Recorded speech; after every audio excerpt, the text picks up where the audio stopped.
thought is about 2-3 months old. Usually I don't think that far ahead, but because of the summer vacation, things got delayed a little bit. The title might be a bit confusing, so I'm going to first go just to the definitions, then I'm going to show a video. And the video is what inspired this whole thing, and I'm sure some of you have seen the video. It's on social media. So we will look at the video, and then we are going to continue with the discussion that we have. When you look in a mirror and see yourself and you see like one person looking back, that is not true. You are made out of 50 trillion cells. So you are a community, not a single person. I will show you the science of actually how the cells work, and you will have more knowledge than most doctors in the world today because they still believe in the genes.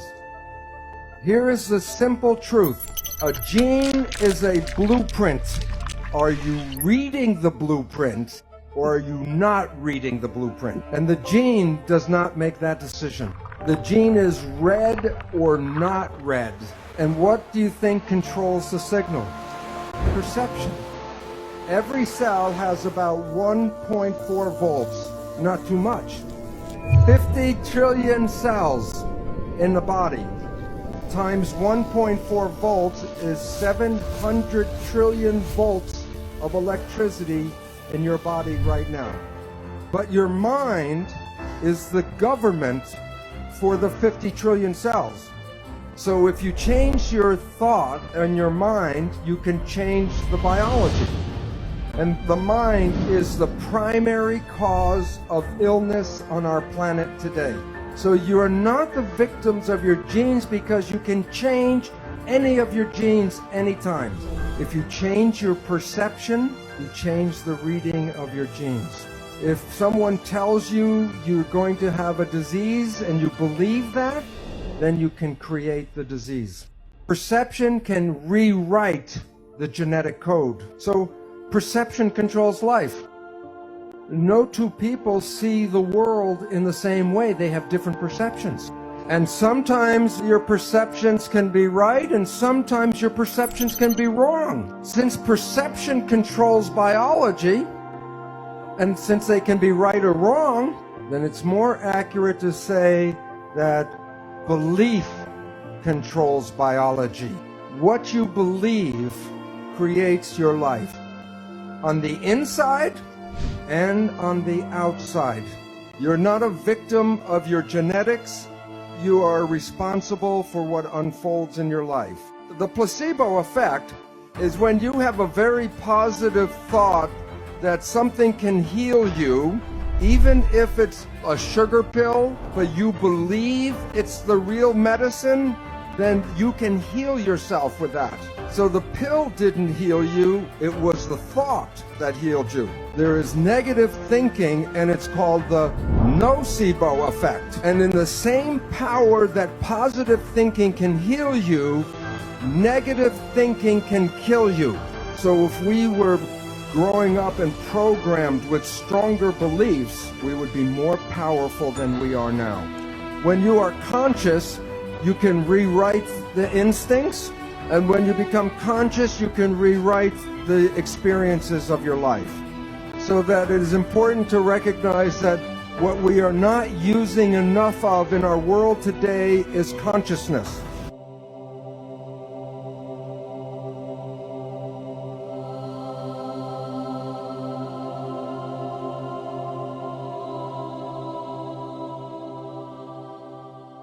If you see the sky as the limit, you are in matter. It doesn't matter how you see it, but it's still matter. The consciousness is subtracted from it.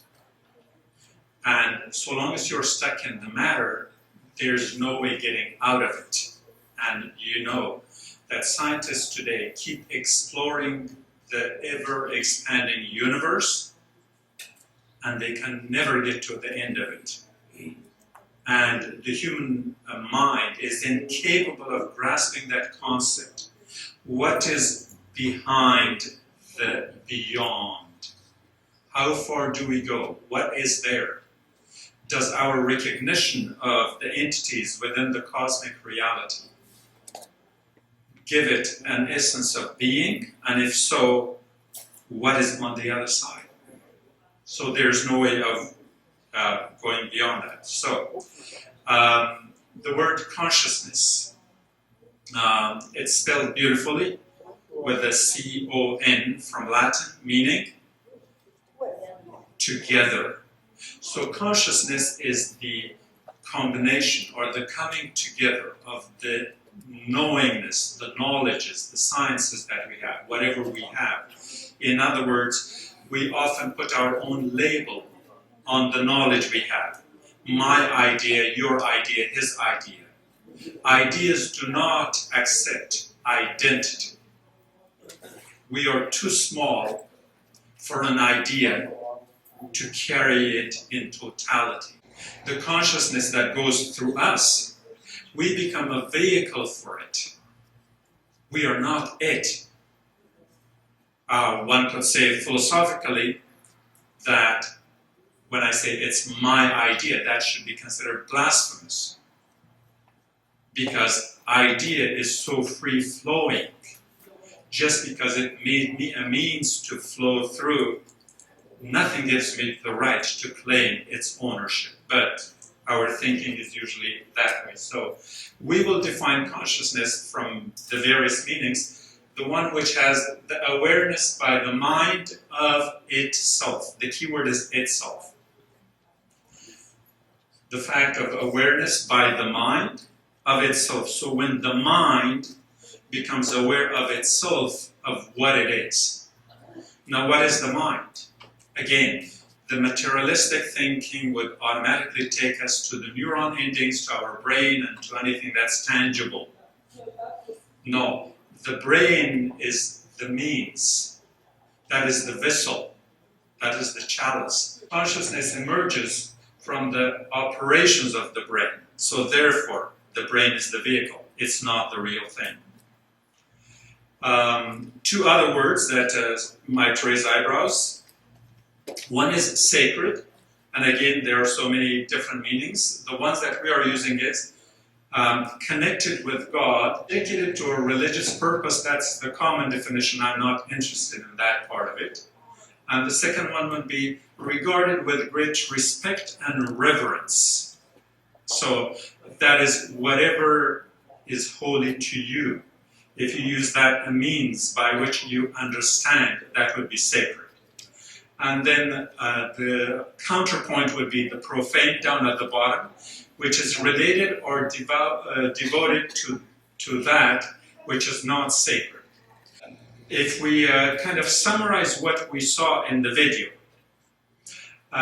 it talks about the video is actually starting over here on the right-hand side. It goes to the middle, it goes to the left. It first talked about our genes, our cells, our biological being. And it gave us the number like, 50 trillion of them in our bodies.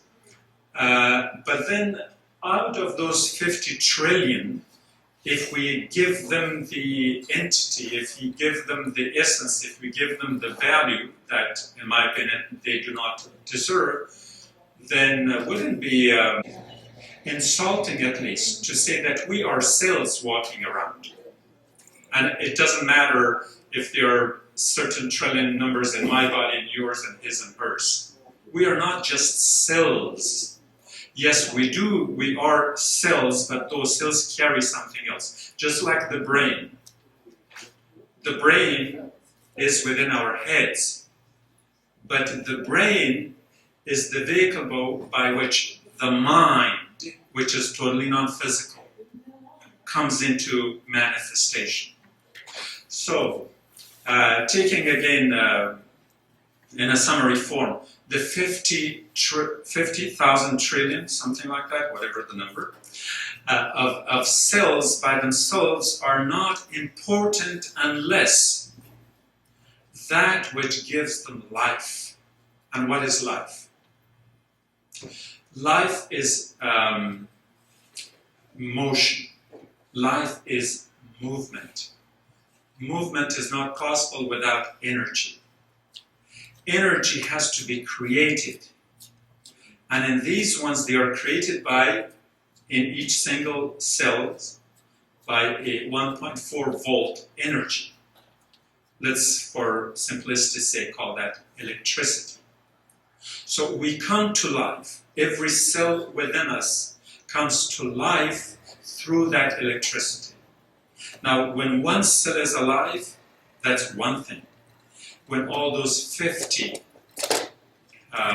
trillion or 50,000 trillion cells come to life with 1.4 volt of energy per cell, it comes to the 70 trillion cells energized, having come to life. So, the video argument was, we are here, the cells, but the cells can't do a thing by themselves unless they have the electricity, mind, thought, perception, or belief. And that by itself is just to bring something to life. But then the next stage is, what do you do with the life? It's just like you buy a car. You fill it with gas or charge it with electricity. Now, buying a car by itself has no meaning unless you have an objective in life that, okay, I have the car, now I am going to go somewhere from point A to point B. If there's no point B in your life, you wouldn't be buying a car because it makes no sense. The same way, if your cells are empowered, they are energized, and you don't know what to do with them, then you are really reducing your being to your biological self. So you will have to be going somewhere. Now, where do you go? That's where the consciousness comes. Remember, I spelled the consciousness with a C-O-N, the different print in the beginning. That's where all of this comes together. And if you remember the video in the beginning, it says that, yes, you may think you're looking at one person, at one being, but you're looking at trillions and trillions of them.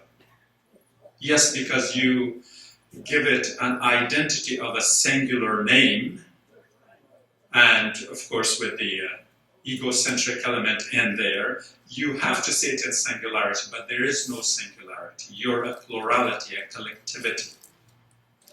Earlier we were standing here doing a prayer, holding hands. Why was it necessary? Because the energy for that prayer produced with one single person would have no multipliers effect if we didn't hold hands together. That is the core of the rest of it. And what is the core? The coexistence, the harmony, the togetherness. And so this is the concept that comes from modern science.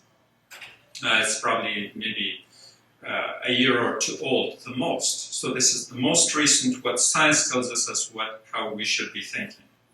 And within that, now we are going to that directional thing, going back to the consciousness, which is the thought. Then it comes to the next level, which is the perception. And here you have to decide, going left or right, which is the placebo or the nocebo effect, which is at any one particular time you can do good things as well as bad things. Bad and good is not anything outside. From a religious concept, when we were talking about an angelic thought or the devil made me good, there's no devil, nothing out there. It's all within you.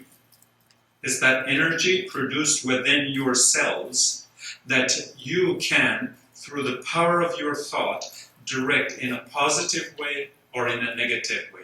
When you turn it to the negative, that becomes satanic, devil, anything you want to call it. It becomes destructive. If you move it to the positive, then it will be the placebo. The placebo will be the positive energy. And for no reason, and that's important, underline, for no reason, things will work. And people have experienced this, of course, in the medical science, which is, I'm sure you're all familiar with. They give sugar pills to 100 people and regular medicine to the other 100, and they all get cured. Obviously, it's the power of the mind, it's the direction. In other words, that angelic energy, that divine energy within you, that enables you to move in the positive. Be positive may not be just a blood type. It might also be a personality type. When that happens, then you move to where? Either life or death, because that's what destiny is.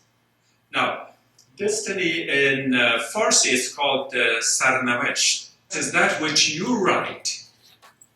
Okay? Destiny is that which you write, and that's exactly what we saw in the video. You determine your own destiny. What do you want to become? Good or bad?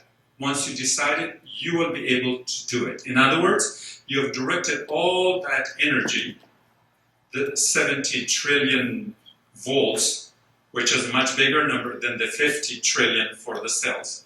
The 70 trillion of the energy will affect the 50 trillion of the physical, the matter. I'm going to jump here from now, 2019, way back to about 1,000 years ago, at the height of the Islamic civilization, Islamic mystical thought, Sufism, and I'm trying to put the ideas parallel to one another to see how much similar they are. The consciousness that the scientists today acknowledge is nothing but the divine that the Sufis acknowledged then. Which is what? It's a spiritual universe to which only faith still has access. In other words, religious thought, spiritual thought, God, all of that is thrown out the window. Because we are progressive, we are modern, we think matter is the only thing that matters and spirit is out. And because of that, I use the word still. It's still accessible if you tap onto it. But it's not fashionable, of course, we all know that. In the second one, it's the collective unconscious, and this would go to the Jungian psychology. And this involves active imagination, creative imagination, hemma, which is an Arabic word, in Farsi we say himmat, and the intermediate universe. When we talk about imagination, the problem we always have is that middle part of it, image. And when we think of image, we think that, well, we created an image that does not have a reality.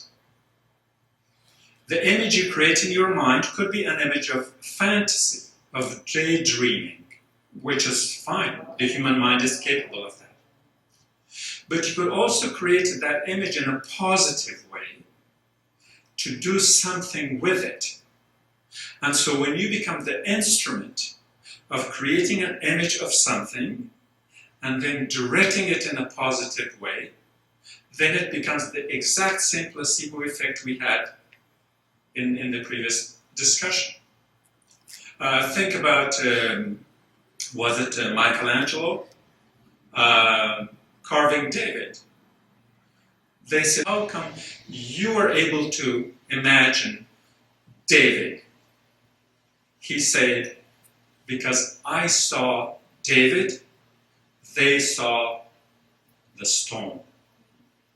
All I had to do was to chip away any piece of that rock that I knew was not David, so David came out. Positive energy. Did he imagine? Of course. What kind of imagination? Active imagination. So for Sufis, that is Muslim mystics, active imagination is not fantasy.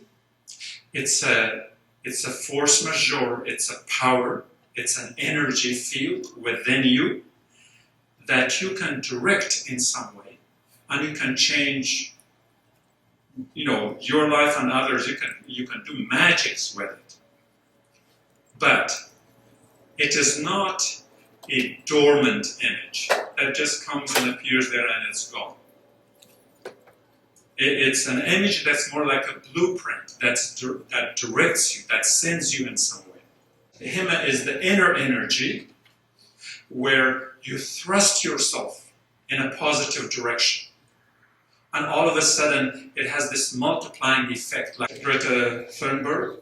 Last year, this time when she was standing outside the Swedish parliament, there was one little 10-year-old girl with her backpack and books, and she had her sign, Schools for the Environment, and probably some people made fun of her. I mean, who is she? That was last year.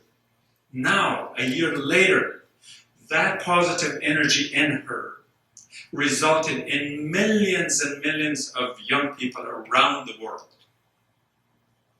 following her role model. She has become the prophet of our age. Why? Because she used the active imagination in a positive way, and she had the determination we can call himma, and that's what thrusted her forward. Nothing can stop her now. Nothing. And tomorrow the United Nations is going to have what? You think that she set the agenda for the United Nations? Yes, that 10-year-old girl. And again, in Islamic mystical thought, there's the realm of the divine. And I'm oversimplifying, probably we'll have another lecture on this time. So the realm of the divine is here. And the human realm is down here. And what's in the middle? It's kind of like a border. Now, let me speak through analogy again. When you reach the border of a country, at least customarily, traditionally, what was the thing you always did? Exactly. Show your papers, yeah, your identity card, and you exchange some money to get the money, the currency that is used in the other country. You cannot use your currency in the other country's currency, right? So two things. One, exchange currency. Two, you have to have an identity, a photo identity. Now, take these countries and put them this way. One country is the realm of the divine, the other country is the realm of humanity. The border point is the intermediate universe.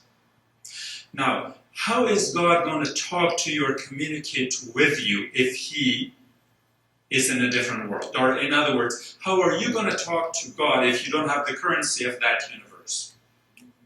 You don't have their money. You don't have their currency. It's not going to work. So when the exchange happens, you lose something. What you lose is that you get an image, a perception, an idea of what the divine is. And if I ask each one of you what is God, based on your perception, there's no way that all of you will come up with the same answer. Once you get to the detail, everyone's God will be different because you made that travel at a different time, different circumstances, different exchange rates, etc., etc. Nonetheless, it is necessary to go through this boundary for you to have some idea of the other world. Not the exact idea, that's not possible because we're not capable. But you have some idea. The human level is down here, the realm of the senses. The senses define for us what we know as the reality. Why? Because we measure it by the senses. If I ask you that picture, is it blue or green or whatever, you're going to give me some word. We might share the same word, but nobody knows if all of us see the same blue. Because it's a reflection of what happens inside our eye. And so these are just definitions we agree on for convenience. There's no color. There's no color at all on any of those walls. It's just only reflections of how your retina is doing, translating light and darkness into whatever image it creates. And so that is what our sensory world is. What we hear, what we see, what we touch. Imagine if your five senses were not there, you will never be able to define reality the way you do now. And so losing any one particular sense makes your definition of the reality more and more relative. And when it becomes relative, it's not the absolute. It's not the truth. It's a relative reality. That's what the word reality is. Reality is relative. Truth is absolute. The absolute is over there. The relative is over here, because this is embedded in the senses. Let's take this one step further. We are going to the thoughts of Ibn Arabi, a mystic scholar from Spain. He wrote this commentary on the Fatiha, which is the opening chapter of the Quran. It's comparable to the Lord's Prayer in the Bible. It is He who glorifies me at the moment when I glorify Him. It is He who worships me at the moment when I worship Him. What word strikes you? What bothers you? What disturbs you? When He worships me, God worships me, that's blasphemous. But to the convention thought. Why? Because Islamic conventional thinking is based on the Judeo-Christian principles, where there is a God that acts upon humanity. We are at the receiving end. Many Muslims think that way. They think this is Qur'anic thinking. It is not. It is Islamic cultural thinking. The way the Qur'anic God is different. Yes, in the context of monotheism, Jews, Christian, Muslims, and all that, we all agree. That is not the point. The point is that the Qur'anic God has two features, if not attributes, that are completely different in that, one, the Qur'anic God is both transcendent and immanent. Transcendent, that God is so big, great, powerful, expansive, that is beyond anything you can think. It cannot be contained. So it's beyond any reality you can measure. That's the transcendent part of God. But then there's the immanent God, which is right here in the human heart. So at one and the same time, that God is so big and so small.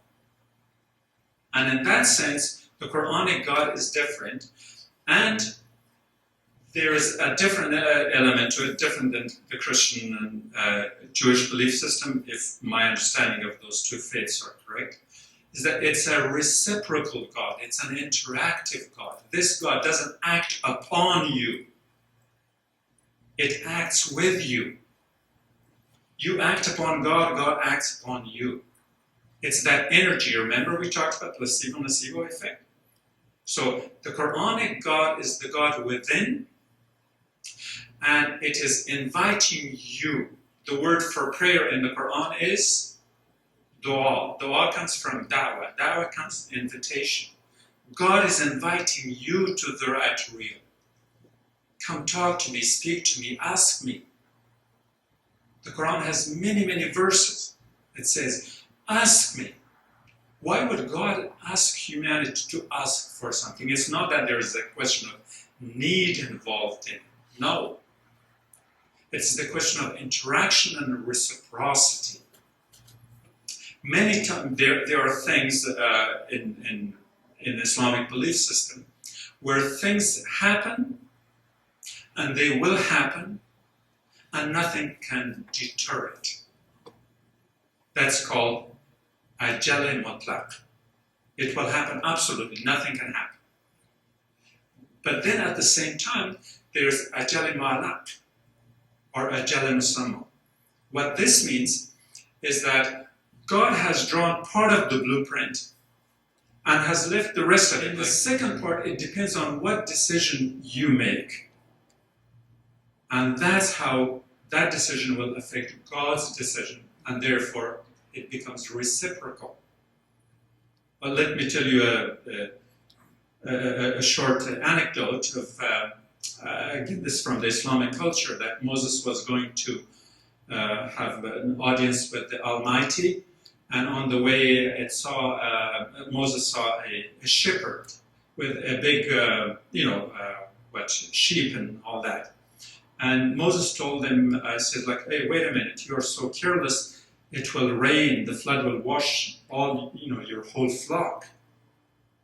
You're not careful. And the shepherd said, it's not going to rain.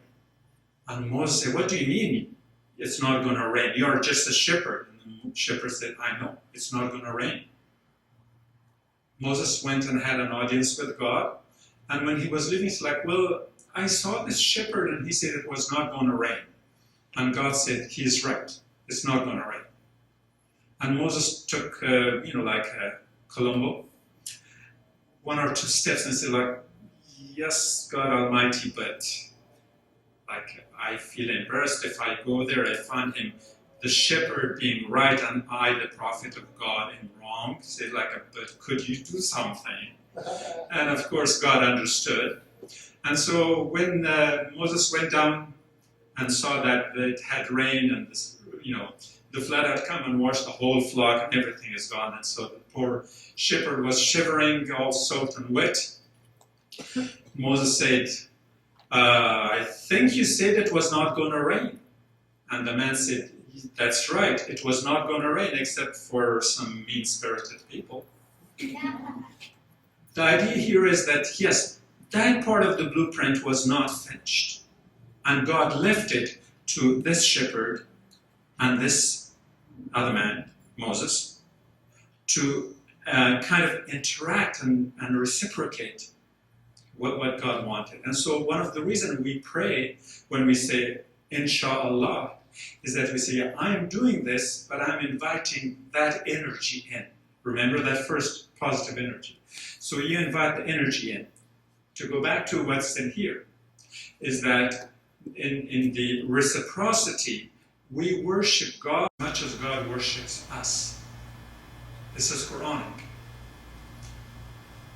And here is Qurban's explanation of that, Ibn al-Arabi's words, is that God prays for us, that is, yusalli alayna, the Arabic. God prays for us, which means that He epiphanizes himself insofar as he is the God, whom and from whom we pray. That is, the God who epiphanizes himself to us and by us, and so in return. We do not pray to the divine essence in its hiddenness. Each faithful abd prays to his Lord, Rab, the Lord who is in the form of his faith. In other words, in order for you to pray to God in a way, you have to see God revealed, not as an image, 3D, whatever. No, not that. Through its hikmah, you have to see God knowing it, and then you can act upon that further. And here he's talking about that realm. Remember the intermediate universe we were talking about? That is called the Hadra al-Khiyal, the presence, did I translate that? Yeah. The imaginative presence. Remember that the exchange of images from human to divine, divine to human. So that's where this takes place. And what happens is that not only we worship God and God worships us, but it goes further. The organ of prayer, I'm on the third line. The organ of prayer is the heart. The psychospiritual organ, not this blood pump. With its concentration of energy, the energy we talked about in the first video, it's himma. Okay? The role of prayer is shared between God and man. That's the important thing. Humankind, read it that way. Because creation-like theophany is shared between him who shows himself, mutajalli, and him to whom it is shown, mutajalli lahu. That the prayer itself is a moment in a recurrence par excellence of the creation. So tajdid al-khalq. In other words, the humankind becomes part of that creation thing. In other words, we create with God. All the things we manufacture, where do you think the energy comes from? Where the inspiration comes from? What does inspiration means? Being in the spirit. What is the spirit? The divine spirit we are talking about. So in this way, when you look at the mystical thought, it is not to be understood in the confines and context of a religious belief system. Whatever religion you believe in, however you believe, that's your business, nobody else's. God is beyond religion. God does not have religion. Religion is a human-made thing. The Quran clearly tells us repeatedly, today I have created your religion for you. Akmaltu lakum dinakum. Repeated pronouns. Your religion for you. That be ever mindful of prayers and of praying in the most excellent way. I'm reading the translation first because the Arabic has the beauty of Hafidhu ala salawati was salat. Those two words are in red for a reason. The word for invocation or prayer are rooted in the same cardinal letters. In other words, sending blessing to someone is the same as praying for someone. In Arabic, the word for the singular is salat. Salat means prayer. The plural is salawat. So salawat means both prayers and also sending invocation. And here is the famous ayah that says, Inna Allah wa malaikati yusalluna ala nabi. It says, verily God and His angels bless the Prophet. Just think about it. God is blessing the Prophet. God is blessing a human being. Now you understand how it's reciprocal? I mean, there's no way for a human to reach the level of God. But God in its almightiness is honoring, respecting, blessing, and with that other three-letter definition, praying, worshiping the human. So see, it goes both ways. Verily God and His angels bless the Prophet. O you who attain to faith, bless him and give yourselves up in utter surrender. In other words, surrender is the concept of peace we were talking about before. In love. Because you don't take anything, you give things.